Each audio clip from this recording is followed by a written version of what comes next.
నమస్తే, నేను మీ మాధవీలత. సో ఈ 31st నైట్ ఏదైతే తాడిపత్రిలో జేసీ పార్క్ దగ్గర, ఇది పెన్నా నది ఒడ్డున ఉంటుందన్నమాట. సో అది వెరీ వెరీ సెన్సిటివ్ ఏరియా. అక్కడ ఏంటంటే కొంచెం పనికిమాలినటువంటి వ్యక్తులు ఏదైతే గాంజా చాలా ఎక్కువగా తీసుకునేటటువంటి ప్రదేశము.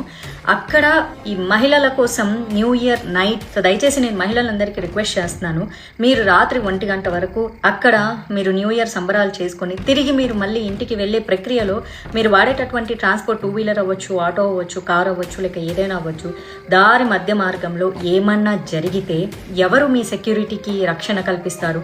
ఏం జరుగుతుంది అక్కడ? సో కాబట్టి ఈ మహిళల సేఫ్టీ అనేది చాలా చాలా ఇంపార్టెంట్. ఏదన్నా ఒక మంచి సమాజంలోనో, ఒక కమ్యూనిటీ హాల్లోనో, బాగా సెక్యూర్డ్ ఏరియాలోనో న్యూ ఇయర్ సెలబ్రేషన్స్ చేసుకుంటే నేను తప్పుపట్టేదాన్ని కాదు. కానీ ఎక్కడైతే ఈ డేంజరస్ జోన్ ఏదైతే ఉందో, బాగా ఇలాంటి గాంజాలు ఎక్కువగా తీసుకునే ఒక యువత ఎవరైతే ఉన్నారో, ఒక పోకిరి బ్యాచ్లు బాగా ఉండేది, అది కూడా 31st నైట్ అక్కడ చాలా చాలా హంగామా, తాగుతారు, గాంజా కొడతారు, ఇంకేమైనా మత్తులో మళ్ళీ మహిళల మీద ఏదన్నా పొరపాటుగా జరిగితే మీ జీవితానికి ఎవరు సంరక్షకులు? పోలీసులు ఎంతవరకు సెక్యూరిటీ ఇస్తారు 31st నైట్? దయచేసి దీనికి అటెండ్ అవ్వకుండా ఉంటే చాలా చాలా బాగుంటుంది. ఈ 31st నైట్ పేరుతో ఈ తాగడాలు, తిరగడాలు, రకరకాల బ్యాచ్లు, ఎన్నో రకాల మానభంగాలు, ఎన్నో రకాల కిడ్నాప్లు అన్నీ జరిగే అవకాశాలు ఉంటాయి. దయచేసి మహిళలందరూ సేఫ్టీగా ఉండండి. ఆ తాడిపత్రులు ఎవరైతే జేసీ పార్క్ వెళ్ళాలనుకుంటున్నారో అమ్మ, మీరు దయచేసి ఇంట్లో కూర్చొని మీ ఫ్రెండ్స్తో ఏదో సరదాగా న్యూ ఇయర్ సంబరాలు చేసుకోండి. మీరు వెళ్ళొద్దు. నేనైతే దీన్ని ఖచ్చితంగా వ్యతిరేకిస్తున్నాను. ప్రత్యేకంగా లేడీస్కి మంచి ఫుడ్ ఉంది, ఫ్రీ ఫుడ్ ఉంది, ఎంజాయ్ చేద్దాము, మంచి మ్యూజిక్ ఉంది, డీజే ఉంది, పీకి పెట్టేది ఏం లేదు అక్కడ, ఓకేనా? ఆ మ్యూజిక్ నైట్ ఎంజాయ్ చేయకపోతే 31st నైట్ 2024 పోయి 2025లో మీకు కొత్తగా వచ్చేదేం లేదు. పాత సంవత్సరం వెళ్ళిపోవడం వల్ల మీ బాధలు, కష్టాలు ఏం పోయేది లేదు.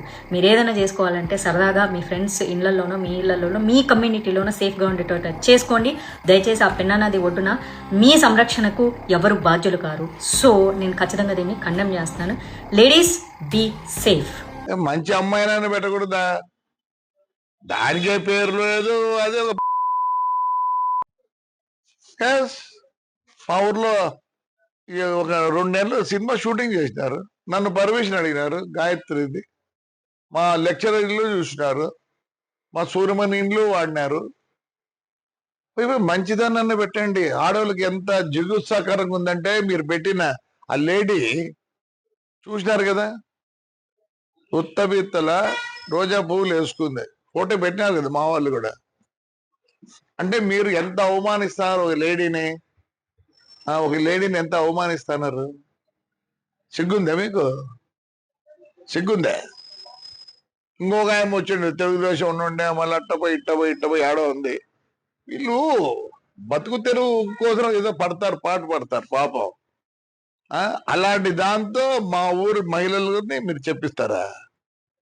మీకేం లేదా? నీతి నియమం లేదా?